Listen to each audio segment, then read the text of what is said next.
Rightio, so it's the middle of the night and it is Saturday night. So let me just make sure that's off. Yeah, I don't want that item. So the long and short is that when I was leaving work, I made quite a lot of videos which I never ended up releasing, where I was talking about elements of the racing industry. But I never ended up releasing them, a lot of them in the end, because they were seriously like day after day after day of rant. Not just, of kind of like rants about everything that was going on. And part of the reason why I didn't end up uploading them was to do with the camera speed of my phone. I got really behind with everything because it was taking so long to upload everything, and I was making so many videos. I was doing an hour's of filming a day, and at least, and I just got really behind, and I can't remember why I got so behind actually, but anyway, I did get so behind. And then in an effort to catch up, I ended up just uploading the stuff which was the more interesting locations and really cutting out most of the stuff where I was talking about leaving work. Now the reason why I'm making this now is, well, a few reasons. It's been now about 6 weeks since I left, and I don't even know how to put words into this. I'm definitely still suffering like the repercussions of leaving. Now, I want to try and talk about the racing industry a little bit. I don't think I'll ever go back and upload all the stuff which I didn't upload, because to do so now, I might do at some point in time, but you know, it's like, well, you know, I don't think there's any point, really. It's probably better if I just try and talk about it from a more rounded perspective.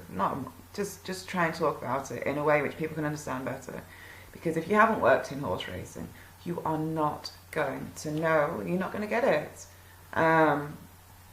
It might come across in some of my videos like as though I'm just like, I don't know, I don't really care how I come, you know, I don't care. But what I want to try and do here is just explain a bit about the racing industry and the way that they manipulate and control you to fit the mold that they expect for you to be. It's an industry that is absolutely steeped in high-level mind control over the staff members, and there's a hierarchy. I can't even say the word hierarchy. Yeah, there's a hierarchy basically, and if you want to work in racing, you are basically expected to shut up and put up. This is all, of course, unspoken. Anyhow, what I'll do is I've written a few notes. Like, it's nothing major. It is just literally like a few scribbles. Because sometimes when filming, like, mind blanks. So I thought I'll just write a few notes. And I'll tell you what also has sparked this. Combination between just how I feel, like adapting to life away from the racing industry, and I have to write a talk for college about mind control. I was going to talk about mind control. It's the ethics, the subject which I've got to do the talk for, and I want to do about mind control. It's just I'm finding it a little bit difficult to get the flow going because mind control is such a huge subject. So this is partly because I wanted to talk about this on video, and it's partly just a little bit of an experiment to see if I might do my talk in ethics from the perspective of the racing industry, seeing as, you know, it's so relevant to my life, and what better to talk about than something which basically is my life. It's there, right? They say know your subject, and whilst of course I can do that with mind control as a whole, but I mean it's a huge subject, and I'm just finding it a little bit difficult to get my head around breaking it down into a sizable matter which isn't going to blow the minds of my audience. Like, it's one thing to go and talk about mind control issues with people who at least have some awareness of it all. It's like a bit of a tightrope, isn't it? I've got no problem with going in there and talking about it all.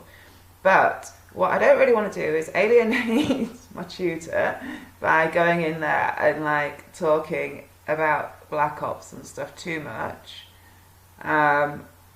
The other thing is, like, to do it that way, I need to talk about, I can only talk about stuff which has been proven, which limits things a bit, because let's face it, a lot of this stuff,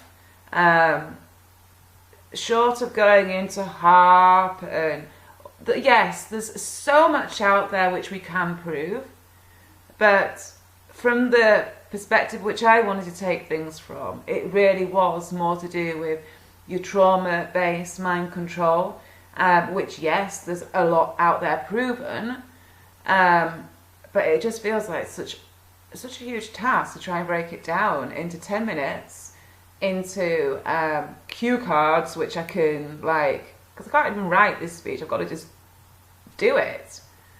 So I'm feeling a bit overwhelmed by the subject matter. So this is in part as well to see if I don't manage to get my head together with doing it from that angle, I might instead do it and link it into the racing industry. I haven't decided yet, and this was never meant to be a 7-minute intro about why I'm doing this.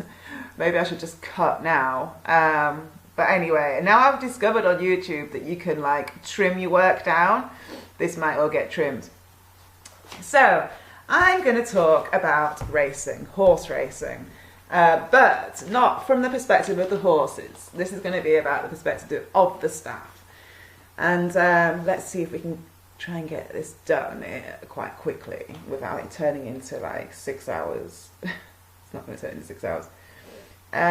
Okay, so I ended up in the racing industry completely by accident. And I was quite unusual because in racing, in horse racing, you tend to have most people that end up in racing at 16 years old, and you have a lot of young lads. Well, actually, there's usually a mixture between young girls who want to be grooms. They want to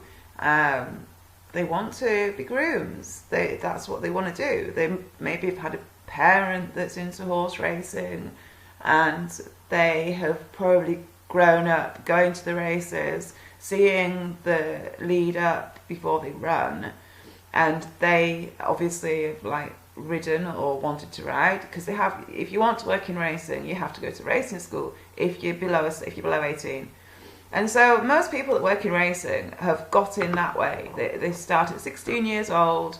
The yard's like that because they can indoctrinate them as school leavers. Most of these kids haven't worked anywhere else. So that is the norm in horse racing. I was not the norm. I'm never the norm. I ended up in horse racing kind of by accident, actually, because I've never been, I was never interested in horse racing. I was strictly a Grand National watcher, and that was it. I wouldn't even have said that I was ever really into horse racing. It's just that when I was 22, I started a college course and I had to find a work experience placement. And being from Yorkshire and knowing that a certain there was an employer who used to show jump, and that was my interest, show jumping. And I got in touch with them, not having a clue that they were into racing. And that's how I ended up there, actually, because I went to do work experience, and it was meant to be once a week. I turned up the first morning, I chucked my hat in the boot, thinking, I'm never going to get to ride, it will just be like go muck out some stables, you know. I never thought in a million years I'd get to ride. But then in the last minute I thought, I'll just chuck your hat in, you never know, just in case. So that's what I did. And then it was go take up a horse, riding 4 lots out. That was my first morning there.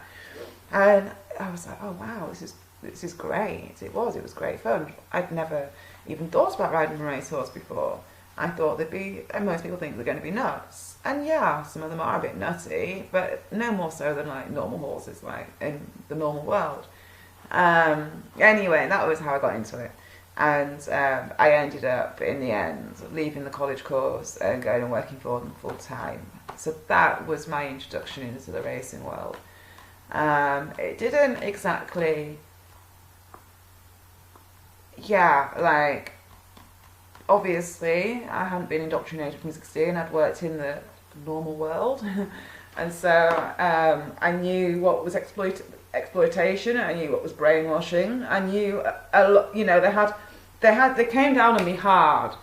Unfortunately for me, I'm the kind of person where if people are like kind of treating me like they have no expectations, then I think it makes me want to prove them wrong. And they were quite, I definitely got the feeling from them that they thought that, that they thought that I wouldn't be around for very long. And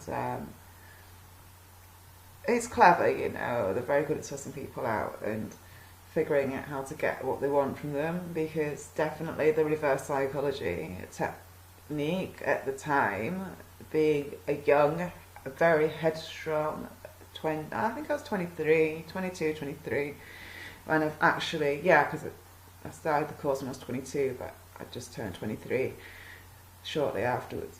Anyway, and that was how I got into it. So when I started working for them full time, I don't want to like get too stuck in the detail of me working for them. It's more about the industry that I want to be talking about, really. So yeah, that was how I got into racing them. So it's quite hard to talk about this because there's such a code of silence. It's all, of course, all this is unspoken, because, you know, that's how it is. It's a really old industry. The people in it don't want to change things because the way that things are, it works for the industry. They get away with paying staff very little money, getting a lot of work for the wages that you paid. You know, you're not really meant to put in for overtime. Of course, legally, you're meant to be able to put in for overtime. And legally, you can put in for overtime. But I used to put in for overtime. But most people that work in racing, they don't put in for overtime. They work the overtime, and they might like occasionally get like an afternoon off or something. But as a general rule, they don't get their overtime or an afternoon off. Let's see, what have I put here? Right, let's have a look. I'll read my rough notes. Horse racing, ethics and exploitation of racing staff.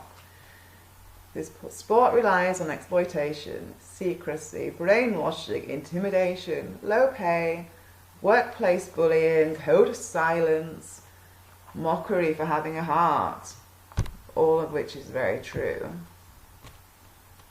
Certainly people are encouraged to not speak about things. No speaking and no thinking. Oh yeah, that's one. Like if you think about things openly, you like get reminded that you're not paid to think. Oh my god, it's crazy. It really is.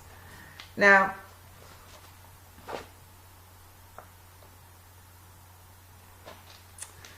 yeah, I'm going to chuck my notes to one side, I think, because they're not helping.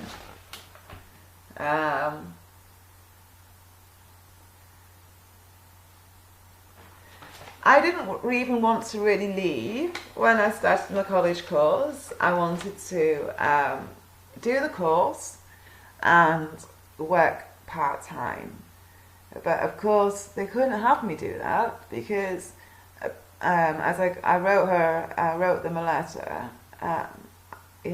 saying what I wanted to do.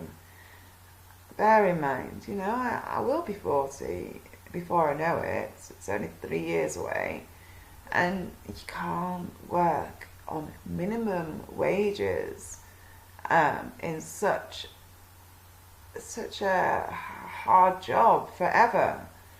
So, yeah, I'm guilty of realizing that I had to do something different because you can't do the same thing forever. I can't afford to do the same thing forever. So it's quite selfish of me to carry on. I've carried on working in racing for so long, really, because I definitely feel like my mum got this knock-on stress effect of that, because if anything would go wrong, for example, I mean it hasn't, but if anything had gone wrong in my house or sometimes in my car, I'd have to borrow some money off her and pay her back later, because at the end of the day, you don't get paid enough money to really save anything. You're living hand to mouth, and I don't think that's fair at my age to be living where you have. My mother would always be thinking, I mean, she'd never say this, but I'm sure that she'd never be able to properly relax, because she'd probably be thinking, oh, well, what if anything was to happen, So it's not a fair way for anyone to live. Part of the reason why they condone their low wages is because if you were living on the yard, then actually the wages aren't so bad, because you would have no rent, no bills. Yeah, basically. So your wages aren't so bad if you're living on the yard. The only thing is that these days, a lot of the people that lived on the yard are paying rent, because if you're living in they've got these mobile homes there. If you're living in those, you don't pay any rent. But if you're living in these houses, then you immediately would be paying 50 quid a week back out of your wages to them. So, what at one point in time, many years ago, was, if you lived there, then you were kind of better off. As time went by, that's changed. So there's not actually that many people there who aren't paying any rent, who are getting that perk from the wages. And trust me, to get that perk from those wages, you have to live a really, really hard existence. It is no picnic living in those mobile homes. They're not really nice new modern mobile homes. They're the kind of mobile homes where you've all got very little, if everyone has too much switched on all at once, then the fuse box trips and everyone gets plunged into darkness. If it's winter time and it's cold, then you have to leave the taps running so that it doesn't freeze up the water. We've had mobile homes burning down. We've had people nearly getting gassed because they were leaking out carbon monoxide. Trust me, it's no picnic taking that perk. Plus, they've got you. They've got you by the shorts and curlies if you're living on the yard, because you're not ever leaving work. You're pretty much on beck and call. So, I never lived on the yard. I always took the option of having to be more skint for the privilege of getting to leave work. Anyhow, moving on from that. I don't really want to be talking about where I was working as just a personal thing. This is across the board. This is not in any way, shape or form just where I was working. In fact, where I was working wasn't as bad as some places. I have worked in other places in other yards. And for me, where I was working was definitely the lesser evil. It really was. So I'm not like in any way slating the people I worked for. It's the industry as a whole, and everything that goes on. It's how the industry works, and nobody's going to question that too much. Nobody wants to rock the boat. There's a system, and that system works, and so nobody's willing to be a forward thinker and change things. You know, treat the staff well, or I don't really get it. I do get it, because they don't want the staff to have like too much confidence or self-worth. It's definitely like a system which is steeped on treating people. So there's, like I said at the start, it's very hierarchical. I can't say that word. Oh God. They don't mind like having a couple of people on the yard who get to get a little bit more power. You know, they'll be like head lads or assistant trainer or whatever. Oh, there's a spider running across my floor. It's okay though. It's only a normal spider. It's not huge or anything, but it has just knocked my train of thought. Oh God, I'm struggling with this. Hierarchical. Right, racing industry as a whole. Yeah, I could never really get it, because for me personally, and I'm sure for plenty of other people too, if I'd have just been left to my own devices, and if I hadn't been like horribly bullied for years and years on end, then I probably would have not even ended up leaving. In a really roundabout way.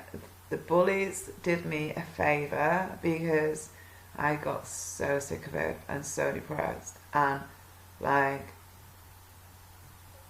oh, horrible. It was really dark, you know. Really since I went back to work for them in 2010, when I used to work for them before then, there wasn't the bullying that there ended up becoming in that place. There was banter, and there was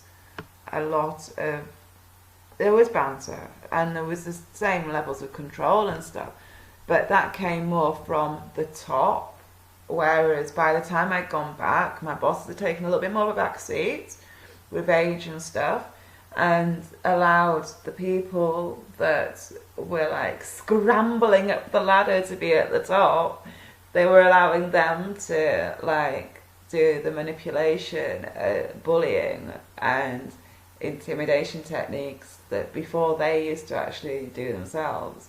So it became a bit like the lunatics running the asylum. And the reason why I got it so hard is because most of the people that worked there wanted to do the bare minimum to get by, which actually I get now, because they're so badly paid and it's such a hard job. Unfortunately for me, I'm one of these people where I'm like, if you're going to do something, you do it properly or not at all. And they're racehorses at the end of the day. They have to be fit, otherwise they're not going to go out and win races. So that really was like a problem with the lads and me, because the lads didn't really want to be doing the job properly. They wanted to be cutting corners left, right and centre. I wasn't into that, and so that made me a target, basically. That made me a target, and yeah, I suffered for that a lot. But I'm stubborn, and I refused to like feel like I was getting bullied out of the yard, rather than just like thinking to myself, Nina, you know, why stay and fight it? Just move on with your life. Instead of thinking like that, I was like, no, I'm not getting pushed out by some bullies. I don't like bullies. I don't like bullying. And so I didn't get pushed out by the bullies, because all of that got nipped in the bud, which is of course ironic, because the bullying issues finally get sorted, and then I have to leave anyhow. So, but I think this bullying that I speak of is across the board in racing, what it seems to be. You know, the intimidation, the indoctrination. People are so brainwashed. Like, how can I go into more detail about this? Let me think of an example to give. All right then. This is petty in my mind's eye, but it's just an example of, like, maybe not the best example, but where I worked, we used to finish late quite often riding, and the people that were on the yard would finish early because technically we were paid till 1 o'clock. But you normally feed at 12:30. If the yard was done, you could feed the horse at 12:30. As soon as the horse was fed, you could go. Done. Now, if you were riding 5 lots, quite often you wouldn't get finished till 1 o'clock. That's when everything was going to plan. You'd be finished at 1.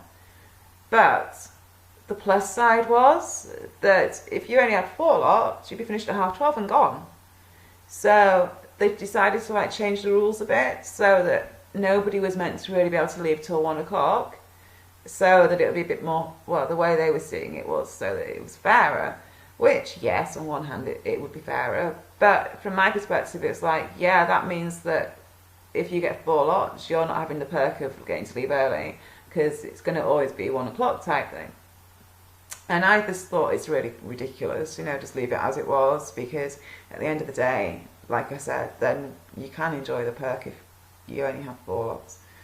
But, oh no, all the other lads were like thinking, oh no, if we're going to have to be riding until 1 o'clock, that nobody should be able to get to leave until we're finished, kind of thing. I thought it's kind of ridiculous. And another, like, these are silly things. I can't think of anything like major. But like, if you want to be a stable jockey for a yard, you have to go and ride out for free, but in exchange you do get given the rides. Now that's obviously an expected thing, which all of the jockeys who want to be a stable jockey somewhere, they all do this. Now, in the summertime, when there's hardly any horses in, and you're only riding out like a couple of lots a morning, of course you don't need to have the stable jockey drive like over 100 miles to come and ride out 2 lots. But yet they would expect you to do that. And to me it's just like crazy. Like, why?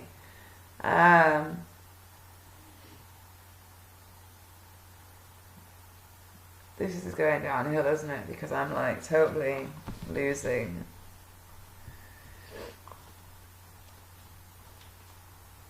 the point of this. Well, I've just not given any good examples, and they make it sound so petty. So anyway, when I handed my notice in, I don't think I will be talking in my talk about racing, because it's incredibly difficult to give a perspective which makes any sense to anybody outside of the world. Like, seriously, they run things from... Alright, so you're 16 years old and you want to be a jockey. So what they do is nobody really makes it as a jockey unless they come from a racing background.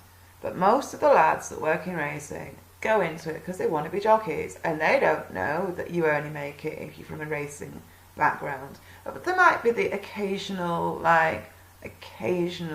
exception to the general rule, but the general rule is, unless you are from a racing background, you're not going to make it in racing. You're not going to get a chance. You might get what I call pity rides once a blue moon, where they'll chuck you they'll chuck you a ride to keep your interest going so they can carry on exploiting you. Because you see, if you want to be a jockey, you are going to get exploited more than anyone else on the place, because they have so much power over you. To become a jockey, you have to be like their little bitches. Literally, like, you'll have to work ridiculous overtime and not put in for it.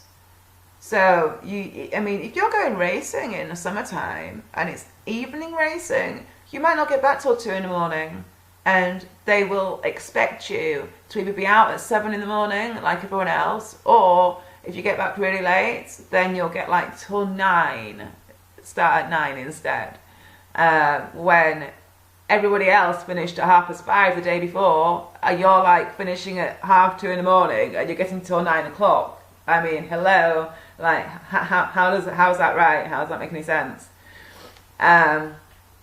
So yeah, like, they expect so much from you.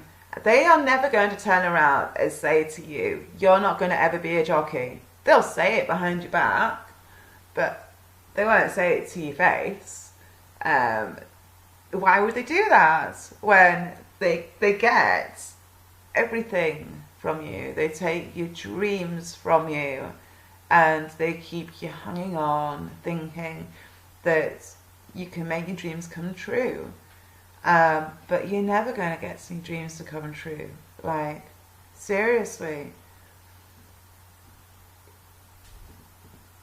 They don't care.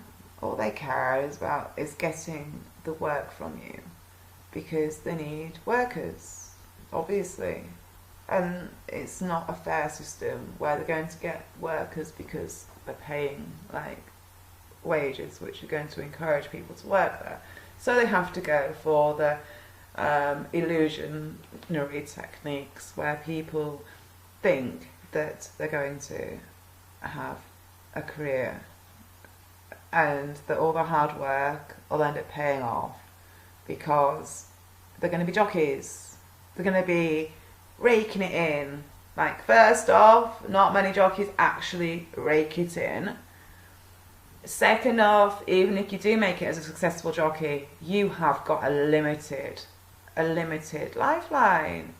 I mean, a limited career. How many jockeys actually, well, first off, how many jockeys actually get enough rides to really be like breaking even? Because these days, with fuel prices being so high and the amount of mileage they have to drive, unless you're getting regular rides, you aren't going to be breaking it even.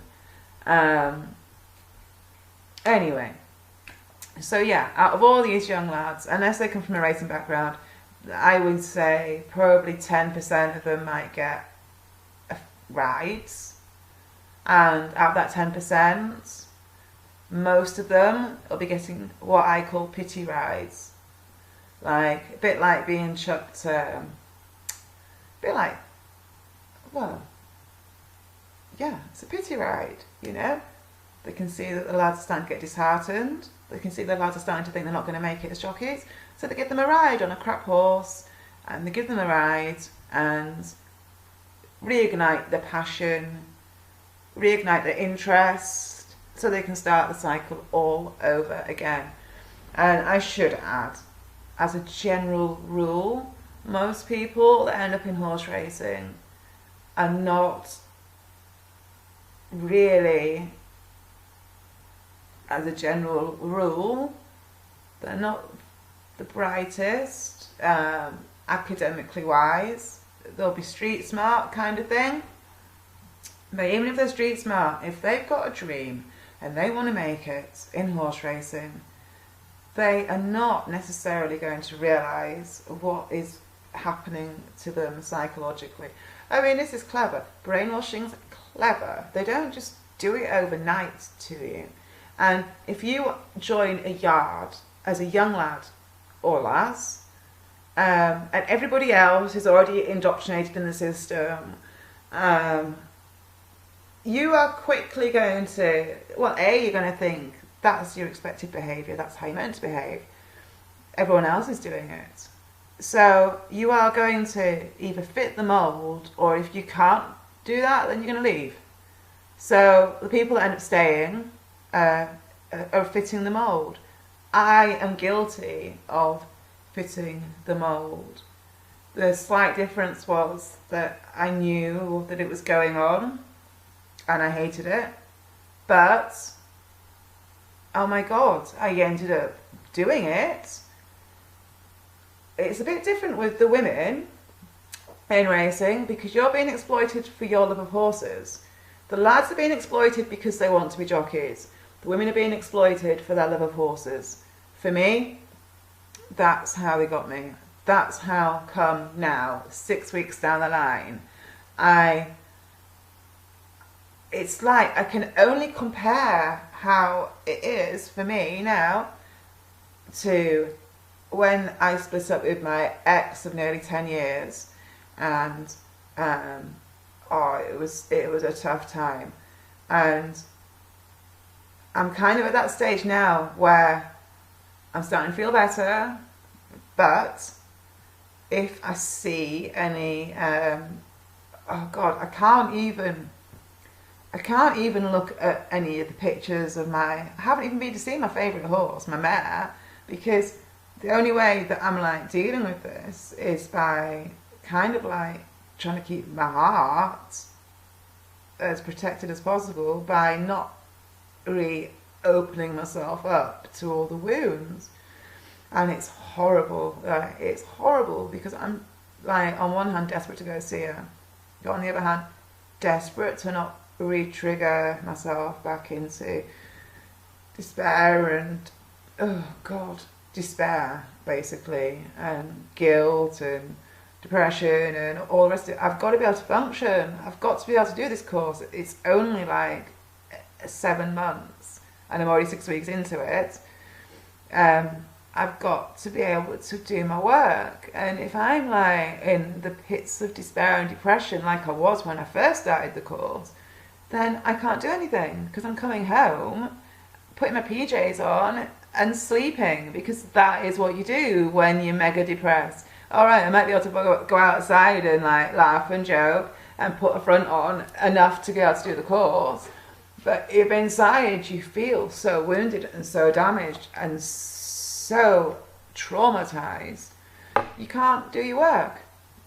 And so I'm at the point now where I can do my work. I can come home and I'm feeling okay, which, trust me, I'm happy with that. But it's a very, very, very, very delicate line. And desperate as I am to see the horse, which, start crying just even talking about it. I can't risk it at this second in time.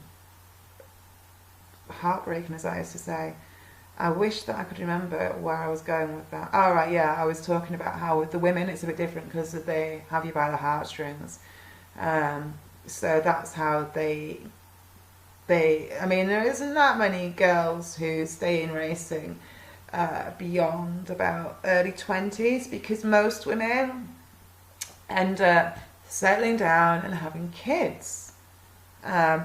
There's reasons, which I'm not going to go into them all now. There's reasons why I ended up doing things differently and staying in racing for so much longer. I mean, one of them actually being the fact I'm not going to be having any kids.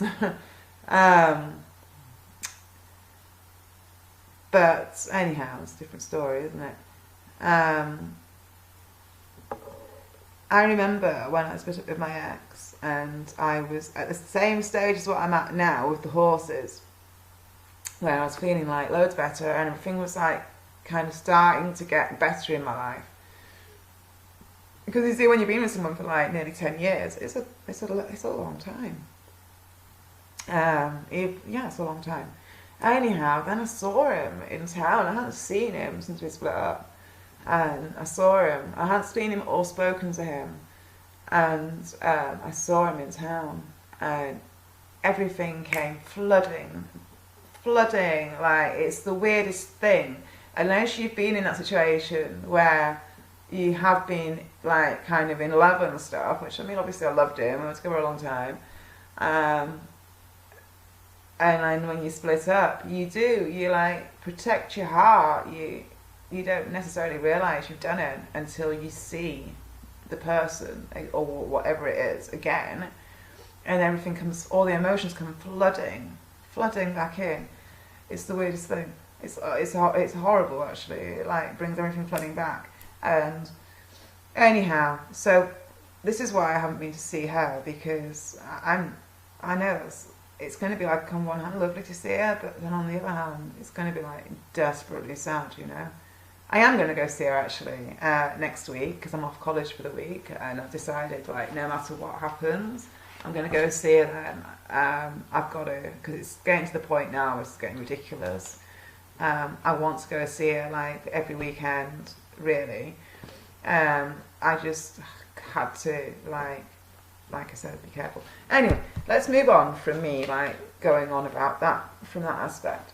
So yeah, the indoctrination and exploitation,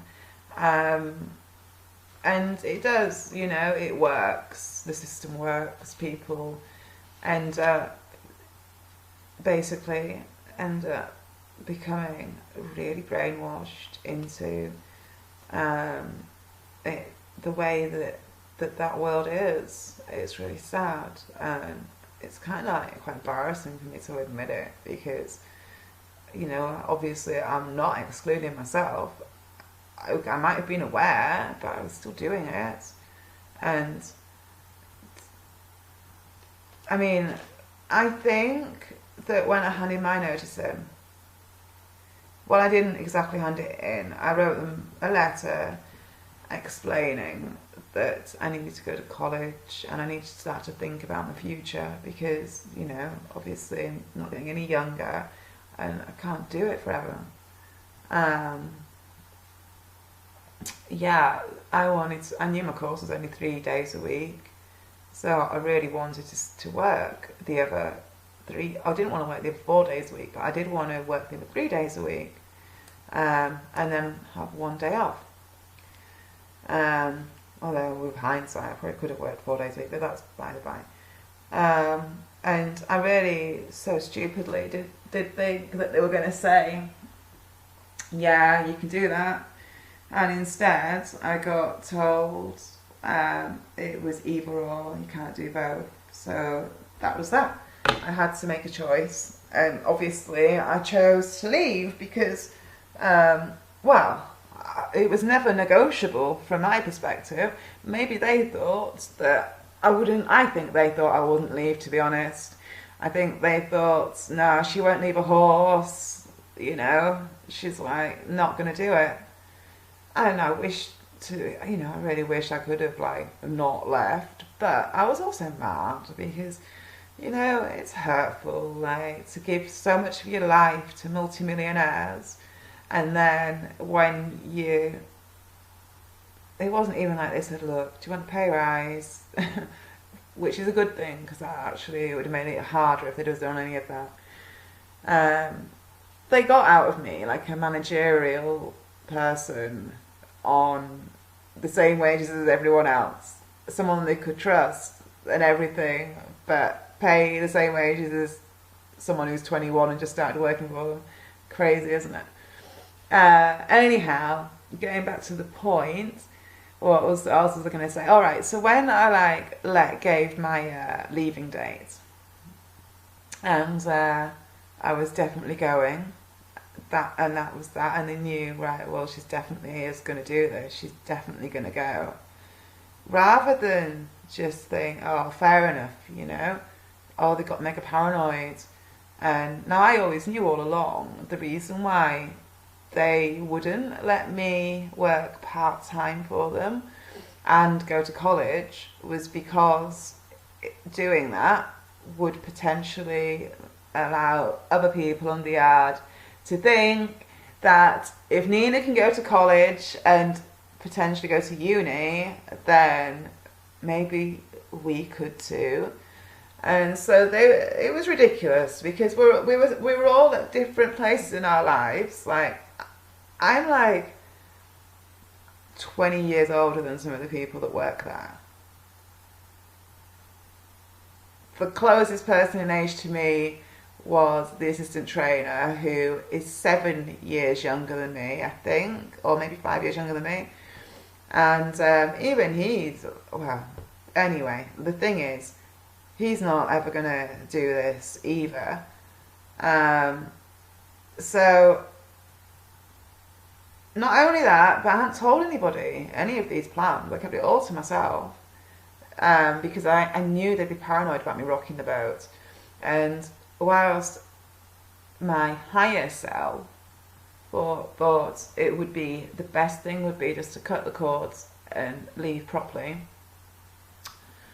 my more human self, that is desperately attached to those horses and desperately in love with them, and not only that, but physically, like sport wise, you know, I like to be fit. There's a million and one reasons why it would have been a really good thing. Oh, and I need to work. I mean, seriously, at the moment I've got no job. Like, yeah, great, but it's not, because no job means no wages, and seriously can't afford that. Like, how on earth am I meant to cope? Anyway, yeah. So obviously it would have been better for me to have worked like part-time for them, and obviously that never happened, because obviously they were too scared that I was going to rock the boat. Now, I never did, but what they did was, after I'd given handed my notice in date, they then started to try and fall out with me, basically. I have definitely released some work where I've spoken about this a bit, and I'm not going to go into loads of detail now. Just going to say, basically, they tried every tactic in the book to alienate, to cause an argument. And that didn't work, because I ended up writing them a letter.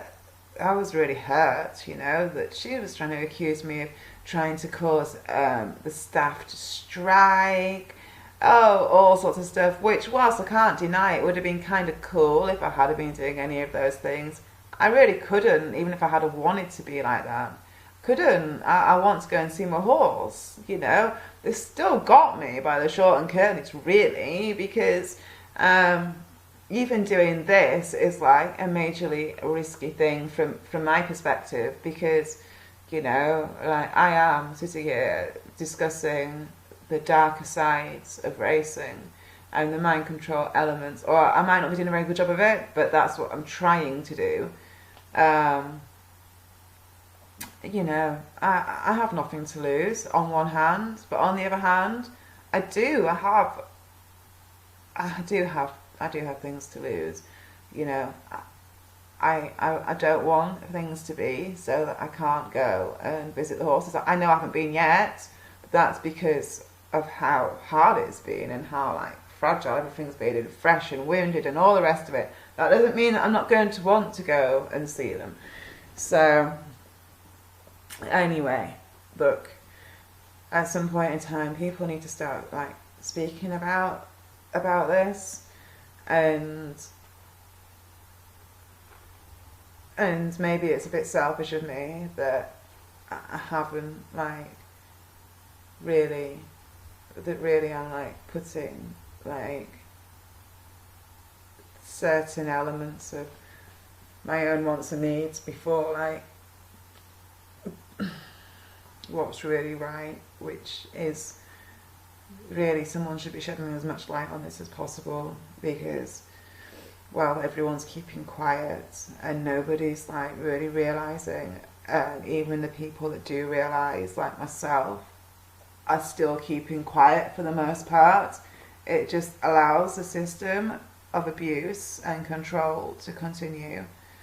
So, you know, really, there does need to be like a point where enough's enough, and people start to like speak out and stick together.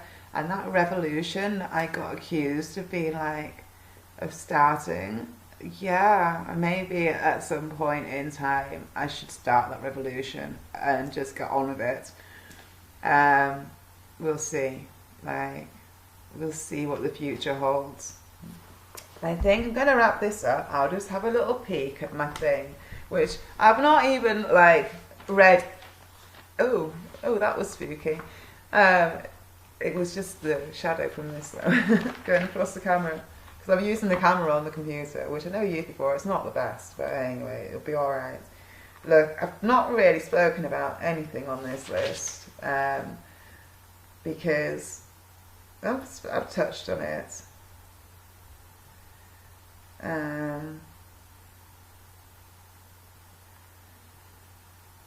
You know, when I left, they didn't even say goodbye to me. They didn't say thanks. They didn't say nothing. They went on a holiday. They went to the sales the day, my last day. They were going on holiday the day afterwards. And I'd left the day before the pool money was due. We get paid pool money every 3 months.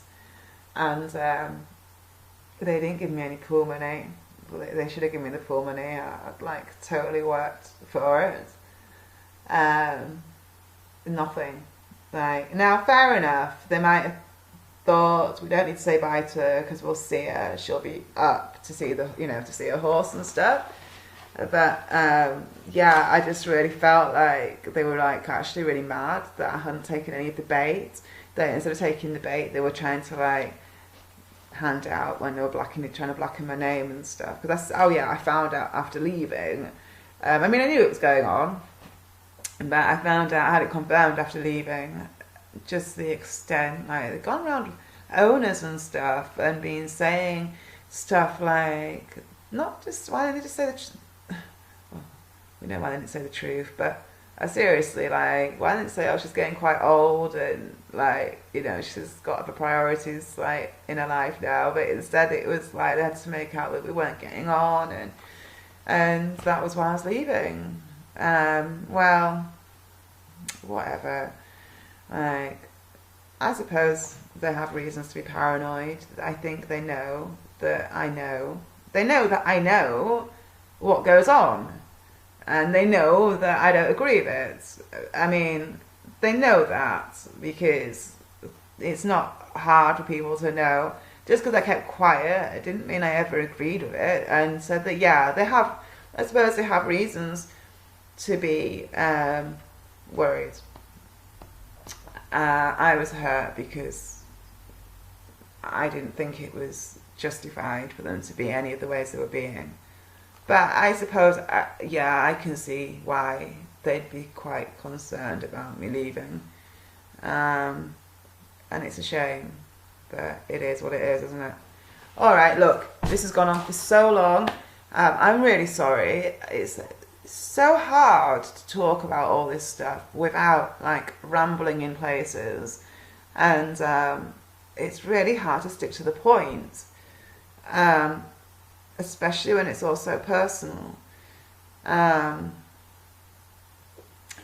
Anyway, yeah, so I'm going to sign this out and I'll upload it, and then cringe. But what time is it anyway? God, it's 5 o'clock in the morning. Well, I have been asleep most of the evening, so it's not that bad. It's just, I'm getting quite tired anyway now, so switch this off and I'm gonna go to bed. And at least it won't take forever to upload because it's just on the rubbish computer. Like, something just whistled. Yeah, it's just on the computer setting. Alright, I'm gonna go. I don't know where my cat is, she's gone somewhere, so I can't even have her wave at you. I'll wave instead, and Ben's not here either, so that's that. Bye bye. Oh, Ben's coming next week, so I'll be able to do some videos. Alright then, I'm gonna switch this off now. Alright then, bye bye.